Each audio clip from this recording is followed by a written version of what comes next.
whatever your goal is, it's really important that you actually take that idea and find some kind of way to materialize it.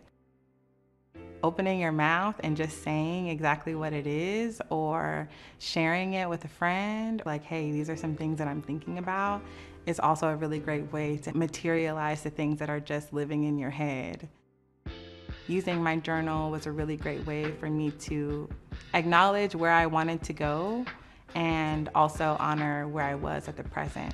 It felt like it wasn't just an idea that it felt like the beginning of a plan. So your next step is writing out your business plan. You really need to share what your mission is and what your vision is for this project with the people who you're asking to help support you. Your mission is the motivation behind what you're doing.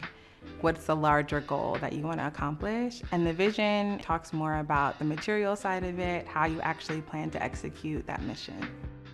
The next important step, and this is a critical step, is defining your audience. What I learned was that your audience is not just made up of people that are already interested in what you're providing, but also people who you haven't reached yet. The next step is your funding goal. I would totally recommend whatever idea that you have in your head of what the goal should be, I would double that. There will always be costs, there will always be unexpected things that pop up, and so make sure you factor in that wiggle room for yourself. Turn to your workbook and let's start manifesting your vision.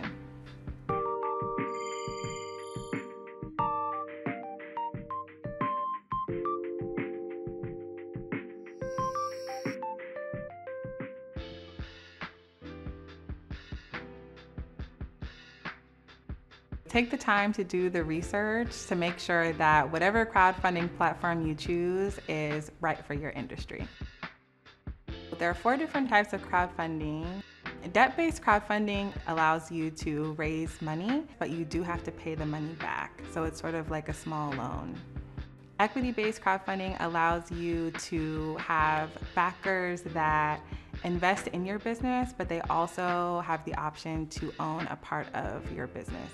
Rewards-based crowdfunding is people can donate a certain amount, maybe $15, and then those backers get like a t-shirt or a sticker. I have this super cute pin that has a bookworm on it to keep my branding consistent. And I also have some patches that have my logo on it and a really simple tee that says the Salt Eaters. Donation-based crowdfunding is probably the most popular form of crowdfunding, and it's strictly donations only, so you don't have to give anything in return, whether you make your goal or not. I always recommend that people do donation-based crowdfunding because it's very low risk and high reward. The crowdfunding space is a great opportunity to just share exactly what you're doing.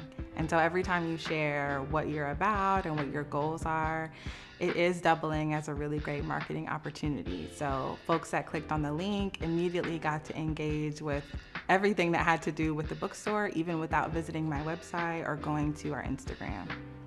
Now turn to your workbook for crowdfunding resources.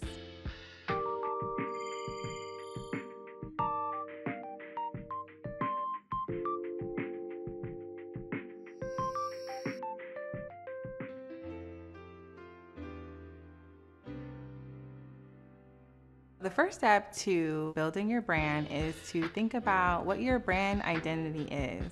How do you want your future customer to feel when they engage with your work?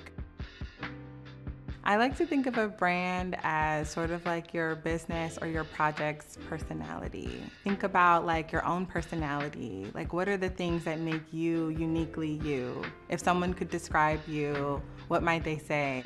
What are the things that make you you, and how do people know it's you? When you're establishing your brand identity, you're thinking about what the colors are that will communicate different things about your brand. Your logo is a huge, huge part of your brand identity. You want to make sure that your logo is something that can clearly be read and is legible. When I was establishing the Salt Eaters brand identity, I wanted something that felt nostalgic. I wanted something that felt a little vintage. I wanted it to feel really warm and cozy. I created several mood boards of what I wanted for the walls, what I wanted for the Instagram, different textures, colors. My campaign story was very narrative based. A lot of it was me in the beginning just talking about who I was, where I'm from, things that I'm interested in, what some of my goals and dreams were for the space, and then I quickly got into what my business plan was. Turn to your workbook and let's start building your brand identity.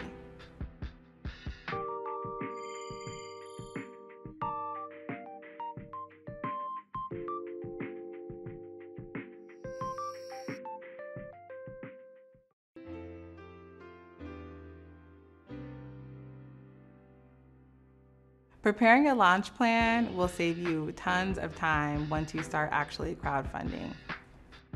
It's sort of like a calendar of all the things that you're going to do each day of your crowdfunding campaign. Your launch plan is super critical because when you're crowdfunding, there are a range of emotions that you'll be experiencing, and one of the things you don't want to have to do is to constantly have to create new things each day. I recommend 7 to 10 prepared social media posts that are sort of template style because you don't know exactly how your crowdfunding campaign will go, but it's important to have the basics down that you can easily fill in the blanks to update folks about where your progress is at. It's also great to have some prepared posts that talk about the mission that we discussed, your vision, a little bit about who you are. So make sure that all of your posts don't look the same. It's important to show so many different sides of you, different sides of your project, and also different sides of how your campaign is going. In this process, you want to make sure that you're being as present as possible so that while you're updating folks and sharing your progress, you're also maintaining a level of excitement. And create a teaser to help generate buzz for your launch.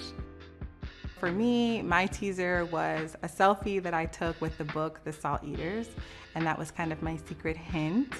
It doesn't always have to be a social media post. It could be you even sharing in your group chat, like, hey y'all, like I'm launching something tomorrow. Are you guys gonna be around? It can be more public, it can be more private, but you wanna let someone know what you're doing before you do it. Running a crowdfunding campaign can be incredibly stressful. One of the things that I did was to practice just being gentle with myself. Create a space for you to feel proud of yourself and use that to help motivate you to keep going. Turn to your workbook and let's launch your campaign.